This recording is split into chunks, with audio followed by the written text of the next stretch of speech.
Welcome in Informational Video Center. فرعون کی بیوی کون تھی اور کس کی اولاد میں سے تھی؟ جب فرعون کو اپنی بیوی کے ایمان لانے کی خبر ملی تو اس بدبخت نے اس نیک خاتون پر کون کون سے ظلم و ستم کے پہاڑ ڈائے اور کیسے اپنی بیوی کے ہاتھوں اور پاؤں میں میخیں لگا کر دھوپ کے اندر سورج کی طرف رخ کر کے لٹا دیا گیا اور کیسے آپ کے جسم پر تشدد کیا۔ یہ جاننے کے لیے ویڈیو کو اینڈ تک لازمی دیکھیے اور مزید معلوماتی ویڈیو کو دیکھنے کے لیے ہمارے چینل انفارمیشنل ویڈیو سینٹر کو سبسکرائب ضرور کریں اور ساتھ میں دیے گئے بیل آئیکن کو ضرور پریس کریں تاکہ ہر نئی آنے والی ویڈیو کا نوٹیفیکیشن آپ تک پہنچتا رہے۔ بسم اللہ الرحمن الرحیم۔ السلام علیکم ورحمۃ اللہ وبرکاتہ۔ اللہ تبارک و تعالیٰ کے نام سے شروع جو بڑا مہربان اور نہایت رحم کرنے والا ہے۔ اسلام کے ہر دور میں مسلمانوں پر طرح طرح کے ظلم و ستم کیے گئے اور مسلمانوں کو اللہ تبارک و تعالیٰ کی ذات اور ایمان سے دور کرنے کی ناکام کوششیں کی گئیں، لیکن جو سچا مسلمان ہوتا ہے وہ اپنا سب کچھ لٹا دیتا ہے لیکن وہ اپنے سچے رب کو کبھی نہیں چھوڑتا۔ اس مسلمان کا سب کچھ اس کا حقیقی مالک اللہ عز و جل ہوتا ہے۔ یہی وجہ ہے کہ اللہ تبارک و تعالیٰ اپنے بندے سے 70 ماؤں سے بھی زیادہ پیار کرتا ہے۔ ایسا ہی ایک ایمان افروز واقعہ آج کی اس ویڈیو میں ہم آپ کو بتائیں گے۔ کس طرح ایک خاتون نے اپنا سب کچھ اپنے سچے رب کی خاطر قربان کر دیا۔ پیارے دوستو، یہ ایمان افروز واقعہ فرعون کی بیوی کا ہے۔ آج کی اس ویڈیو میں ہم آپ کو بتائیں گے فرعون دنیا کا سب سے بڑا جابر اور ظالم بادشاہ تھا جو کہ خدائی کا دعویٰ دار تھا۔ وہ فرعون جس کا ذکر قرآن پاک میں ملتا ہے، جو حضرت موسیٰ علیہ السلام کے دور میں پایا جانے والا فرعون تھا۔ فرعون بدبخت کا تعلق قبیلہ قبطی سے تھا اور اس کی عمر 400 سال تھی۔ اس 400 سال کی عمر میں نہ وہ کبھی بیمار ہوا اور نہ ہی کبھی اس کے سر میں درد ہوا اور نہ ہی کوئی دشمن اس پر غالب آ سکا۔ اس کا چہرہ تھانوی کی طرح چمکتا تھا اور اس وجہ سے یہودی اس کو قبوس کہا کرتے تھے۔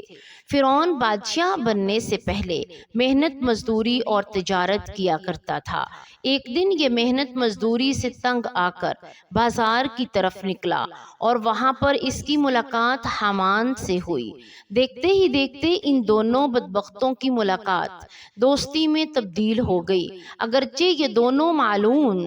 کام کی تلاش میں شہر کی طرف روانہ ہو گئے اور ان دنوں شہر میں خربوزوں کی خرید و فروخت کا کام تھا۔ اس طرح یہ دونوں بدبخت ایک خربوزے والے کے پاس گئے، اس سے کام مانگا۔ چنانچہ اس وقت اس خربوزے والے نے ان دونوں سے کہا، میرے خربوزے لے جاؤ اور بازار میں جا کر فروخت کر آنا۔ یہ مال تم دونوں فروخت کر لوگے تو میں تمہیں کھانے کے لیے کچھ دے دوں گا۔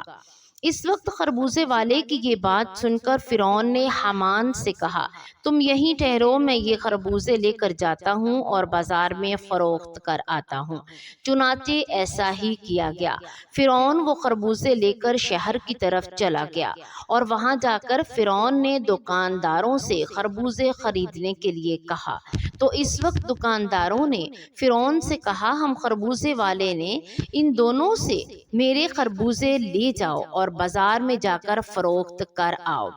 جب یہ مال تم دونوں فروخت کر لوگے تو میں تمہیں کھانے کے لیے کچھ دے دوں گا۔ اس وقت خربوزے والے کی یہ بات سن کر فرعون نے حامان سے کہا، تم یہی ٹھہرو، میں خربوزے لے جاتا ہوں اور بازار میں فروخت کر آتا ہوں۔ چنانچہ ایسا ہی کیا گیا۔ فرعون وہ خربوزے لے کر شہر کی طرف چلا گیا اور وہاں جا کر فرعون نے دکانداروں سے خربوزے خریدنے کا کہا۔ تو اس وقت دکانداروں نے فرعون سے کہا، ہم تو سودا ادھار پر خریدتے ہیں اور فروخت کرنے کے بعد اس کی رقم ادا کرتے ہیں، اور یہاں کا یہی دستور ہے۔ چنانچہ دکانداروں کی یہ بات سن کر فرعون کچھ دیر کے لیے خاموش ہو گیا اور پھر اسی وعدے پر وہ سامان فروخت کر کے واپس چلا آیا۔ واپس آ کر خربوزے کے مالک سے کہا، مجھے یہ کام اچھا نہیں لگتا۔ اتنا بول کر فرعون وہاں سے چلا گیا۔ اب فرعون کو کسی اچھے کام کی تلاش تھی جس کی وجہ سے فرعون زیادہ سے زیادہ مال و دولت اور روپیہ پیسہ کما سکے۔ اس کے بعد فرعون بادشاہ مصر کے دربار میں چلا گیا اور اس کی خدمت میں جا کر درخواست پیش کر دی، میں بہت دور سے آیا ہوں، میں بہت غریب ہوں اور مجھے کسی کام کی تلاش ہے، میں کھانے پینے سے بھی عاجز ہوں، برائے مہربانی اپنی سلطنت مصر کے اسی شہر میں بطور فدوی مجھے کوئی کام دیا جائے اور اس غلام کو اس جگہ پر مامور فرما کر سرفراز کیا جائے۔ چنانچہ اس وقت فرعون کی یہ بات سن کر مصر کے بادشاہ نے کہا، تو کون سا کام کرنا چاہتا ہے؟ چنانچہ بادشاہ کی یہ بات سن کر فرعون نے کہا، مجھے مصر کے قبرستان کا دروغی بنا دیا جائے، اس کے بدلے میں کچھ رقم فدیے کے طور پر شاہ خزانے میں جمع کروایا کروں گا اور باقی رقم اپنے پاس رکھوں گا، اور میں اجازت کے بغیر مصر کے اس قبرستان میں کوئی بھی مردہ دفن نہ ہوگا۔ یہ بات سن کر اس وقت کے جائے مصر نے فرعون کو مصر کے قبرستان کا دروغی بنا دیا۔ چنانچہ اس طرح مصر کے قبرستان کے دروغی ملتے ہی فرعون بہت خوش ہوا اور خوشی خوشی جا کر قبرستان کے دروازے پر بیٹھ گیا اور انتظار کرنے لگا اب کون آئے گا جو اپنے مردے کو قبرستان میں دفن کرے گا۔ ناظرین، اللہ کے حکم سے ایسا ہوا کہ اسی سال مصر میں ایک وبا پھیل گئی جس کی وجہ سے مصر کے بہت سارے لوگ مرنا شروع ہو گئے۔ فرعون نے جب یہ دیکھا کہ اس نے ہر لاش کے بدلے ان کے وارثوں سے ایک ایک سونے کا درہم لینا شروع کر دیا، اور اس کے بعد کچھ ہی دنوں میں فرعون کے پاس بہت ساری دولت جمع ہو گئی اور فرعون امیر ترین ہو گیا۔ مال و دولت اکٹھا ہو جانے کے بعد فرعون نے سوچا کیوں نہ سن کر تمام قبرستان کے اپنے انڈر میں کیا جائے، لہٰذا فرعون نے ایسا ہی کیا۔ فرعون نے وقت کے بادشاہ کو بہت سارے پیسے دیے اور مصر کے تمام قبرستان کے دروغی اپنے ذمے لے لیے۔ اس طرح فرعون قبرستان کے دروغی کے ذریعے بادشاہی مصر کے خزانے میں بہت سارا روپیہ پیسہ جمع کرواتا اور فرعون اس عمل سے اپنے بادشاہ مصر کو بہت خوش کرتا۔ بادشاہ مصر فرعون کو پیارا اور عزت دینے لگا۔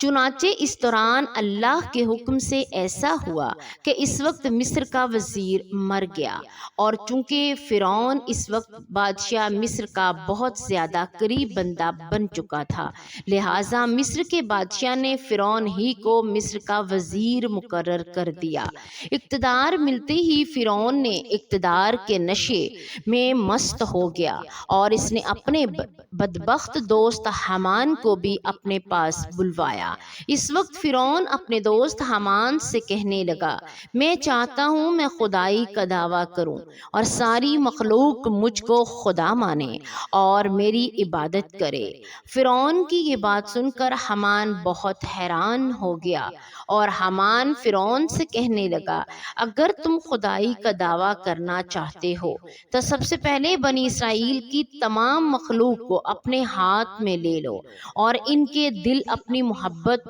سے بھر دو۔ اس طرح جب محبت پیدا ہو جائے گی تو پھر وہ خود ہی تمہیں خدا ماننے لگیں گے۔ تو تمام بنی اسرائیل کے لوگوں کو حامان کی یہ بات سن کر فرعون نے حامان سے کہا، ایسا کرنے کے لیے آخر کیا کیا جائے اور یہ لوگ کس طرح مجھ سے اپنا خدا تسلیم کریں گے، کیونکہ اس وقت تمام لوگ حضرت یوسف علیہ السلام اور حضرت یعقوب علیہ السلام کے دین پر تھے اور کسی طرح بھی وہ لوگ اپنے دین کو چھوڑ کر فرعون کو اپنا خدا تسلیم نہ کرتے۔ اس وقت فرعون نے اپنے دوست حامان سے اس کے بارے میں کوئی تدبیر نکالنے کے لیے کہا۔ فرعون کی یہ بات سن کر حامان کچھ دیر کے لیے سوچتا رہا اور پھر یہ تدبیر نکالی کہ بادشاہ مصر سے یہ درخواست کی جائے کہ میں چاہتا ہوں کہ میں مصر کے تمام لوگوں کی تمام تر خواہشات مفت سے پوری کروں گا، ان لوگوں کے تمام تر اخراجات میں اپنی جیب سے ادا کروں گا، اور جو لوگ جو چیز بھی حاصل کرنا چاہیں وہ مفت میں حاصل کر سکتے ہیں۔ چنانچہ اس وقت بادشاہی مسلم نے فرعون کی یہ بات سن کر اس کی یہ درخواست قبول کر لی اور 1 سال کے لیے تمام مصریوں کو یہ رعایت فراہم کر دی، اور فرعون نے 1 سال میں ہونے والے تمام تر اخراجات کی رقم حامان کے ہاتھوں بادشاہ کے خزانے میں جمع کروا دی اور پورے مصر میں یہ اعلان کروا دیا کہ اس سال خزانہ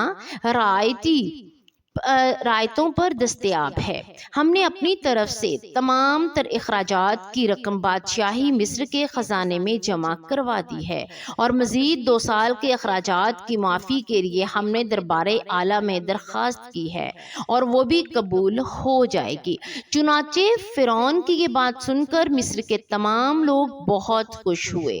اور مصور 1 سال کے لیے تمام مصریوں کو یہ رعایت فراہم کر دی گئی، اور مسلمانوں نے فرعون نے 1 سال میں ہونے والے تمام تر اخراجات کی رقم حامان کے ہاتھوں بادشاہ کے خزانے میں جمع کروا دی تھی۔ اس طرح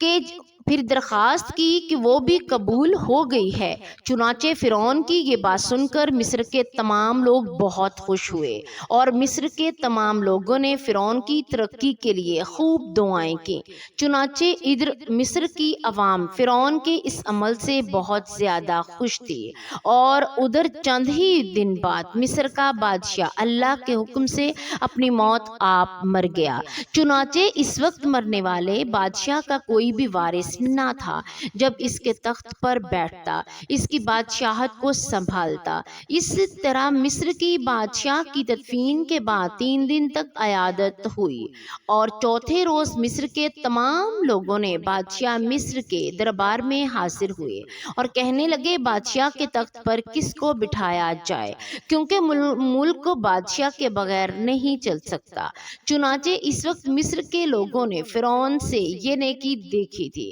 کہ فرعون نے 3 برس کا خزانہ مصر کے لوگوں پر معاف کر دیا تھا اور ان کے اخراجات کا خرچ اپنے پاس سے بادشاہ مصر کو دیا تھا۔ اسی لیے مصر کے تمام لوگ فرعون کے اس عمل سے بہت زیادہ خوش تھے۔ فرعون کی یہ خیر خواہی دیکھ کر مصر کے لوگوں نے بدبخت فرعون کو بادشاہ کے تخت پر بٹھا دیا، اور اس طرح فرعون بدبخت مصر کا بادشاہ بن گیا۔ اس وقت لوگوں نے یہ خیال کیا کہ فرعون بہت اچھا انسان ہے اور ہماری رعایا کا بہت اچھا خیال رکھے گا۔ اس طرح جب یہ فرعون مصر کے وزیر سے مصر کا بادشاہ بنا تو اس وقت فرعون نے اپنے دوست حامان کو مصر کا وزیر مقرر کر دیا۔ فرعون مصر کا بادشاہ بنتے ہی اپنے دوست حامان سے کہنے لگا، اب پورے مصر میں ہماری بادشاہی ہے، ہم جو چاہیں گے وہی کر سکتے ہیں۔ اس وقت فرعون نے حامان سے کہا کہ اب کوئی ایسی تدبیر نکالو جس کی وجہ سے مصر کے تمام تر لوگ مجھے خدا ماننے کے لیے میری عبادت کو کرنے لگے۔ اور فرعون کو یہ حامان بدبخت نے مشورہ دیا کہ جتنے بھی علماء دین جو تدریس کا کام کر رہے ہیں وہ سب کے سب دین کی تدریس کو ختم کر دیں اور لوگوں کو درمیان اسلام کی تبلیغ کا سلسلہ بالکل ختم کر دیا جائے، تاکہ آہستہ آہستہ تمام لوگ اپنے دین سے دور ہو جائیں اور اپنے دین سے بے خبر ہو جائیں، اور آئندہ آنے والی نسلیں بے خبر یعنی جاہل پیدا ہوں۔ چنانچہ حامان کی یہ بات سن کر فرعون نے فوراً یہ حکم جاری کر دیا اور مصر کے اندر درس و تدریس کا یہ سلسلہ ختم کر دیا گیا۔ فرعون نے مصر کے اندر یہ حکم جاری کر دیا کہ کوئی بھی شخص مصر میں درسگاہ یا تدریس نہ کرے ورنہ اس کو قتل کر دیا جائے گا۔ فرعون بادشاہ کا یہ حکم سنتے ہی درس و تدریس کا یہ سلسلہ ختم کر دیا اور مصر کے لوگوں نے بالکل پڑھنا لکھنا چھوڑ دیا۔ چنانچہ اس طرح درس و تدریس کا سلسلہ ختم ہونے کے بعد وقت گزرتا گیا اور وقت کے ساتھ ساتھ تمام لوگ جاہل بن گئے اور علم سے دور ہو گئے، اپنے حقیقی خدا اللہ تعالیٰ کو بھی بالکل ہی بھول گئے۔ اس وقت مصر کے لوگوں نے کی یہ حالت ہو گئی کہ وہ جانوروں کی طرح جاہل بن گئے۔ اس وقت فرعون نے تمام مصر کے لوگوں کو یہ حکم دیا تھا، یہ حکم جاری کیا تھا کہ مصر کے تمام لوگ اپنے اپنے گھروں میں بت بنا کر اس کو سجدہ کریں اور اس کی پوجا کیا کریں۔ چنانچہ فرعون کا یہ حکم پاتے ہی ایک قوم جو اس وقت کثیر التعداد میں تھی، انہوں نے بتوں کی پوجا کرنا شروع کر دی اور آہستہ آہستہ یہ بت پرستی بڑھتی چلی گئی اور یہ سلسلہ 20 سال تک جاری رہا۔ اور پھر اس کے بعد فرعون نے مصر میں یہ اعلان کروایا کہ اس اعلان پہ یہ الفاظ لوگوں کے کانوں تک پہنچائے، جس کا ذکر قرآن پاک میں یوں ملتا ہے،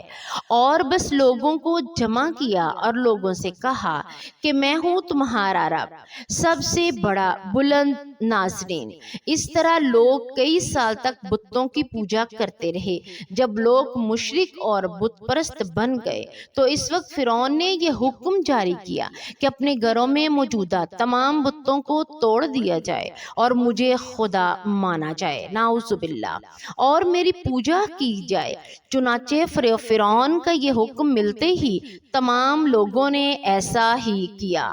تمام قوم نے بتوں کو توڑ دیا اور فرعون کو پوجا شروع کر دی اور فرعون کو خدا ماننے لگے، لیکن قبطی قوم کے علاوہ کوئی دوسرا فرعون کو خدا نہیں مانتا تھا۔ قبطی قوم واحد ایسی قوم تھی جو فرعون کو اپنا خدا مانتی تھی اور باقی تمام لوگ اللہ کی وحدانیت پر یقین رکھتے تھے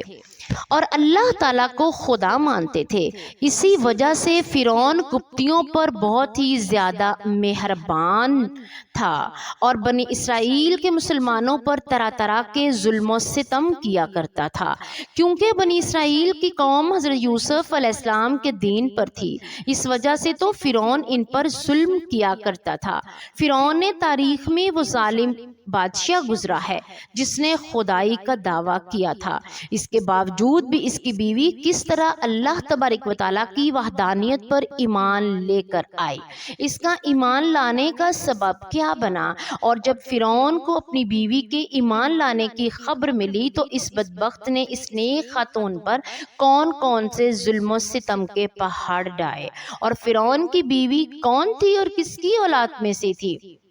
پیارے دوستو، ابھی آپ کو ویڈیو میں بتاتے ہیں۔ اس قابل رشک قربانی کے بعد اللہ تبارک و تعالیٰ نے اس نیک خاتون کو کس قدر مقام اور مرتبہ عطا فرمایا۔ پیارے دوستو، فرعون کی بیوی جس کا نام حضرت آسیہ رضی اللہ تعالیٰ عنہا تھا، یہ بادشاہ مصر ریان بن ولید کی اولاد میں سے تھی، اور وہ ریان بن ولید وہی بادشاہ تھا جو حضرت یوسف علیہ السلام کے دور میں بہت سارے مصر کے بادشاہ تھے، اور یہ خوش نصیب بادشاہ تھا جو حضرت یوسف علیہ السلام پر ایمان لے آیا۔ فرعون کی بیوی حضرت آسیہ رضی اللہ تعالی عنہا انتہائی حسین و جمیل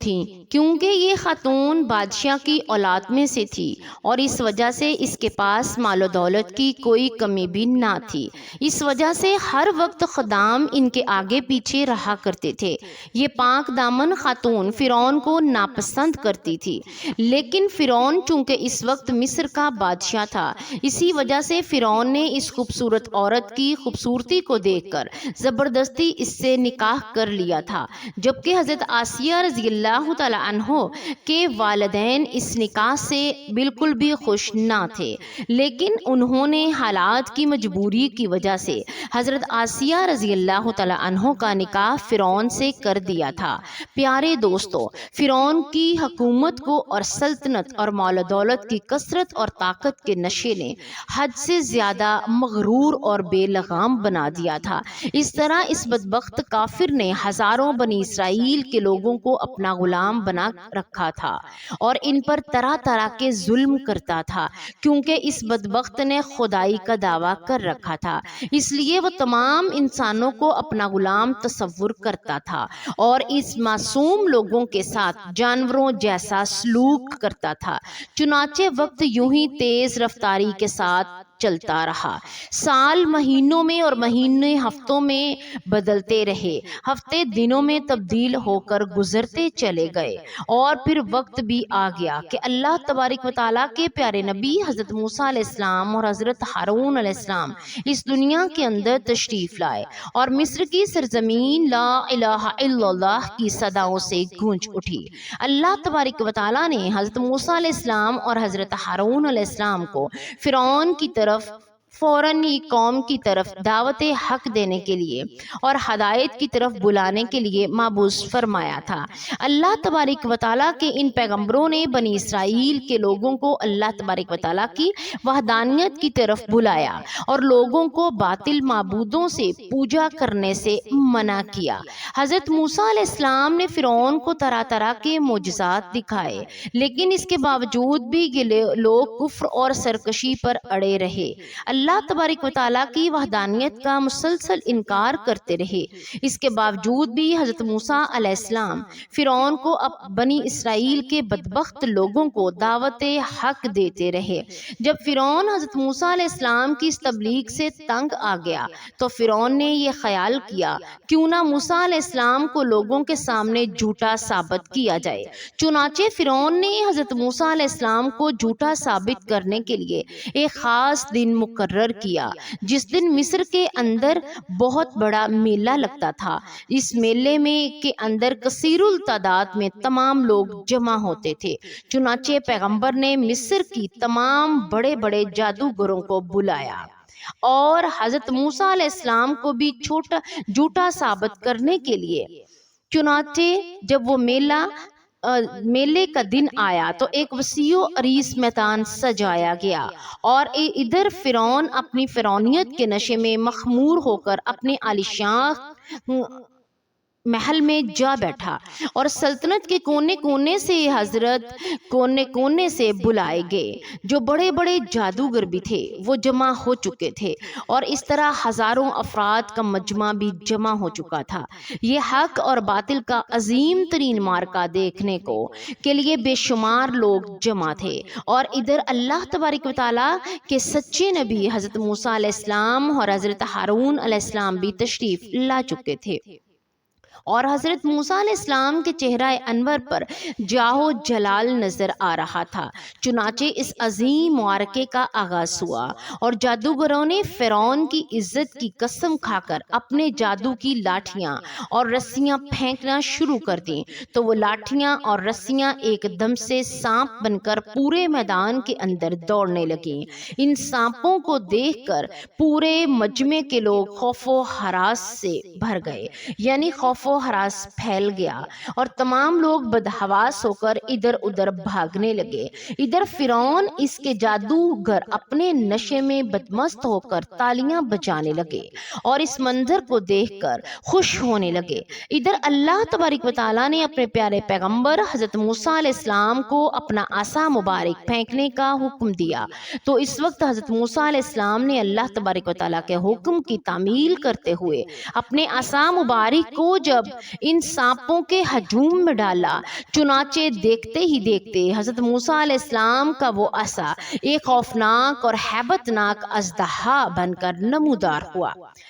جس نے جادوگروں کے تمام چھوٹے چھوٹے سانپوں کو نگل لیا، اور حق اور باطل کا یہ عظیم الشان معجزہ دیکھ کر جادوگروں کے دلوں میں ایمان کا نور چمک اٹھا، اور تمام جادوگر اللہ تبارک و تعالیٰ کی بارگاہ میں سجدہ میں گر گئے، اور تمام جادوگروں نے اللہ تبارک و تعالیٰ کی وحدانیت کی تصدیق کی اور اللہ تبارک و تعالیٰ کے سچے ذات ہونے پر ایمان لے آئے۔ چنانچہ حضرت موسیٰ علیہ السلام کے اس عظیم شان اور مارکے اور جادوگروں کے ایمان لانے کی خبر جب حضرت آسیہ رضی اللہ تعالی عنہا کو پہنچی تو اس وقت حضرت آسیہ رضی اللہ تعالی عنہا کے دل میں بھی فوراً حق کا نور چمک اٹھا، اور اسی طرح حضرت آسیہ علیہ السلام اللہ تبارک و تعالیٰ کی وحدانیت پر ایمان لے آئیں۔ لیکن ان کا ایمان لانا اتنا آسان نہ تھا، کیونکہ وہ ایک جابر اور ظالم اور خدا کے دعوے دار اور بدبخت حکمران کی بیوی تھیں، اور حضرت آسیہ رضی اللہ تعالیٰ عنہ کے دل میں یہ بھی ڈر تھا، اگر فرعون کو میرے ایمان کا پتہ چل گیا تو وہ ظالم بادشاہ مجھ پر ظلم و ستم کے پہاڑ ڈھائے گا اور اپنے ظلم کی تمام حدیں پار کر دے گا۔ لیکن اس کے باوجود حضرت آسیہ رضی اللہ تعالیٰ عنہ کے اپنے سب کچھ اللہ تبارک و تعالیٰ کی ذات پر چھوڑ دیا اور اللہ تبارک و تعالیٰ کی وحدانیت پر ایمان لے آئیں۔ ابتدا میں حضرت آسیہ رضی اللہ تعالیٰ عنہ نے اپنے ایمان کو کس طرح سے ظاہر بھی نہ کیا۔ کچھ عرصہ یوں ہی گزرتا چلا گیا، اور پھر ایک دن ایسا عجیب و غریب واقعہ پیش آیا جس واقعے کے بعد حضرت آسیہ علیہ السلام حضرت آسیہ رضی اللہ تعالیٰ عنہ کے دل میں فرعون کے لیے مزید غضب کی آگ بھڑک اٹھی، اور حضرت آسیہ رضی اللہ تعالیٰ عنہ نے فرعون سے مزید نفرت کرنے لگی، اور فرعون کے مسلمانوں پر کیے جانے والے ظلم و ستم حضرت آسیہ رضی اللہ تعالیٰ عنہ کے لیے ناقابل برداشت ہو گئے تھے۔ چنانچہ وہ عبرت ناک واقعہ کچھ یوں پیش آیا کہ فرعون کی بیٹی ایک خادمہ جو تھی وہ فرعون کی بیٹی کے سر میں کنگھی کیا کرتی تھی۔ ایک دن اس خادمہ کے ہاتھ سے کنگھی زمین پر گر گئی۔ اس خادمہ نے بسم اللہ پڑھ کر اس کنگھی کو اٹھا لیا۔ اس وقت فرعون کی بیٹی نے ان کلمات کو سن لیا اور فرعون سے جا کر اس خادمہ کی شکایت کر دی کہ وہ خادمہ آپ کے علاوہ کسی اور کو خدا مانتی ہے اور آپ کے علاوہ کسی اور کی عبادت کرتی ہے۔ یہ بات سن کر فرعون لال پیلا ہو گیا، اور اس نے غضبناک ہو کر اس خادمہ کو اپنے دربار میں بلایا اور اس خادمہ کے دل کے ایمان لانے کی حقیقت دریافت کی۔ تو آخر کار وہ کون خدا ہے، کس کا خدا ہے جس کو تم خدا مانتی ہو؟ فرعون اس سے کہنے لگا تو میرے علاوہ تم کسی اور کو خدا کیسے مانتی ہو؟ تو اس وقت اس خادمہ نے فوراً جواب دیا، ہاں میرا اور تیرا رب اللہ عز و جل ایک ہی ہے، اور وہ وحدہ لا شریک ہے، اس کے علاوہ اس کا کوئی شریک نہیں۔ چنانچہ خادمہ کو یہ بات سن کر فرعون کو اس پر مزید بہت غصہ آیا اور وہ غضبناک ہوا۔ چنانچہ فرعون نے اس خادمہ کو اس کے معصوم بچے کو کھولتے ہوئے تیل میں ڈال دیا اور ان کو شہید کر دیا۔ یہ خوفناک اور دلخراش منظر اس وقت فرعون کی بیوی بھی دیکھ رہی تھی۔ اس دوران اللہ تبارک و تعالیٰ کی قدرت کی جلوہ گری ہوئی، اور اللہ تبارک و تعالیٰ نے حضرت آسیہ رضی اللہ تعالیٰ عنہا کی آنکھوں سے غیب کے پردے ہٹا دیے تھے اور فرعون کی بیوی کی بصیرت کو روشن فرما دیا تھا، اور فرعون کی بیوی نے یہ منظر ہی دیکھا کہ فرشتے اس خادمہ کی روح کو لے کر آسمان کی طرف لے جا رہے ہیں۔ اس طرح فرشتوں کو دیکھنے کے بعد فرعون کی بیوی کا ایمان مزید مضبوط ہو گیا، اور وہ مزید اللہ تبارک و تعالیٰ کی وحدانیت کا یقین کرنے لگی، اور حضرت موسیٰ علیہ السلام کی صداقت حقانیت بھی واضح ہو گئی تھی۔ اس خوفناک منظر کو دیکھنے کے بعد فرعون کی بیوی سوچ میں پڑ گئی اور سوچنے لگی کہ میں مسلمان ہونے کے باوجود بھی مسلمانوں پر ہونے والے ان تمام تر ظلم و ستم کو کس طرح برداشت کر سکتی ہوں۔ ابھی فرعون کی بیوی انہی خیالات کے اندر قوم تھی کہ فرعون اپنی بیوی کے پاس آیا اور اس مظلوم عورت پر کیے جانے والے ظلم و ستم کی داستان کو اپنی بیوی کے ساتھ بیان کرنے لگا۔ اس وقت فرعون کی بیوی نے اپنے دل ہی دل میں فرعون کے خلاف بغاوت کا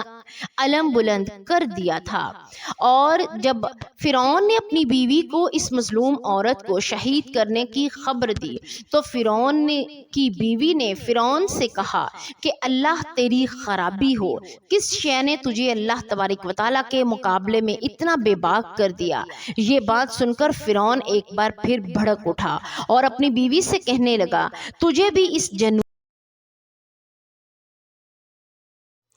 جس جنون کے اندر وہ خادمہ مبتلا تھی۔ چنانچہ اس کے جواب میں فرعون کی بیوی نے فرعون سے کہا، مجھے کوئی جنون نہیں آیا، میں تو اس خدا وحدہ لا شریک پر ایمان لا چکی ہوں جو میرا اور تیرا اور تمام جہانوں کا سچا رب ہے۔ اس طرح اس بہادر خاتون نے کھلم کھلا فرعون کے سامنے اپنا ایمان کا اظہار کیا۔ فرعون اپنی بیوی کے یہ بات سن کر حیران و پریشان رہ گیا، اور فرعون نے شروع میں بغیر کسی ظلم و ستم کے اپنی بیوی کو سمجھانے کی کوشش کرنے لگا، اور فرعون نے اپنی بیوی کو ایمان سے دور کرنے کے لیے ان کے والدین کو بھی بلایا اور ان کو دھمکی دینے لگا کہ اگر تمہاری بیٹی نے حضرت موسیٰ علیہ السلام کو خدا کا انکار نہ کیا تو ضرور یہ موت کا مزہ چکھے گی۔ چنانچہ حضرت آسیہ رضی اللہ تعالیٰ عنہ کے والدین نے تنہائی کے اندر حضرت آسیہ رضی اللہ تعالیٰ عنہ کو سمجھانے کی کوشش کی، لیکن حضرت آسیہ رضی اللہ تعالیٰ عنہ کا ایمان چونکہ مضبوط ہو چکا تھا، اس وجہ سے انہوں نے ان کی بات ماننے سے انکار کر دیا، اور حضرت آسیہ رضی اللہ تعالیٰ عنہ اپنے والدین سے کہنے لگی، میں اللہ تبارک و تعالیٰ کی وحدانیت کا انکار نہیں کر سکتی ہوں، بے شک وہ سچا رب ہے۔ چنانچہ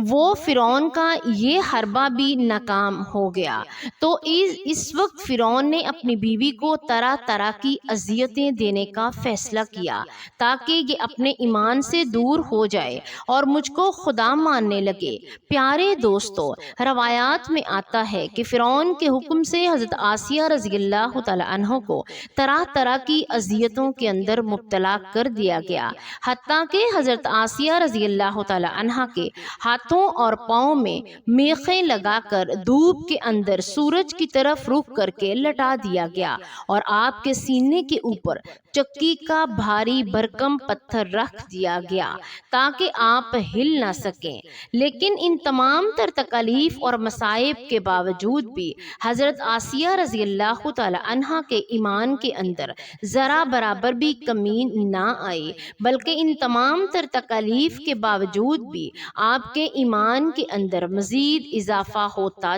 چلا گیا۔ بعض روایات میں آتا ہے کہ حضرت آسیہ کے جسم سے کھال کو بھی اتار لیا گیا۔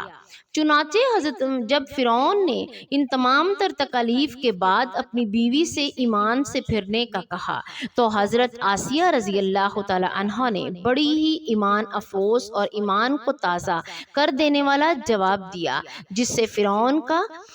جو خاک تھا، جو اس کا بھی غرور تھا، وہ خاک میں مل گیا، جس سے فرعون کا سارا گھمنڈ خاک میں مل گیا، اور فرعون حضرت آسیہ رضی اللہ تعالی عنہا کے ایمان اور ہمت کے آگے گھٹنے ٹیکنے پر مجبور ہو گیا۔ چنانچہ حضرت آسیہ رضی اللہ تعالی عنہ نے ارشاد فرمایا، اے دشمن خدا اور ظالم انسان، تو میرے وجود پر تو قادر ہو سکتا ہے، لیکن میرا دل اللہ تبارک و تعالیٰ کی پناہ میں ہے۔ اگر تو میرے جسم کے ہر حصے کو بھی کاٹ دے تب میں بھی میرا عشق اپنے رب سے ایمان اللہ تبارک و تعالیٰ کی بارگاہ میں بڑھتا چلا جائے گا۔ اسی دوران جب حضرت آسیہ رضی اللہ تعالی عنہا پر ظلم و ستم کے پہاڑ گرائے جا رہے تھے تو حضرت موسیٰ علیہ السلام وہاں سے گزرے، تو حضرت موسیٰ علیہ السلام نے حضرت آسیہ رضی اللہ تعالی عنہ سے پوچھا کہ کیا میرا رب مجھ سے راضی ہے؟ تو حضرت موسیٰ علیہ السلام نے فرمایا،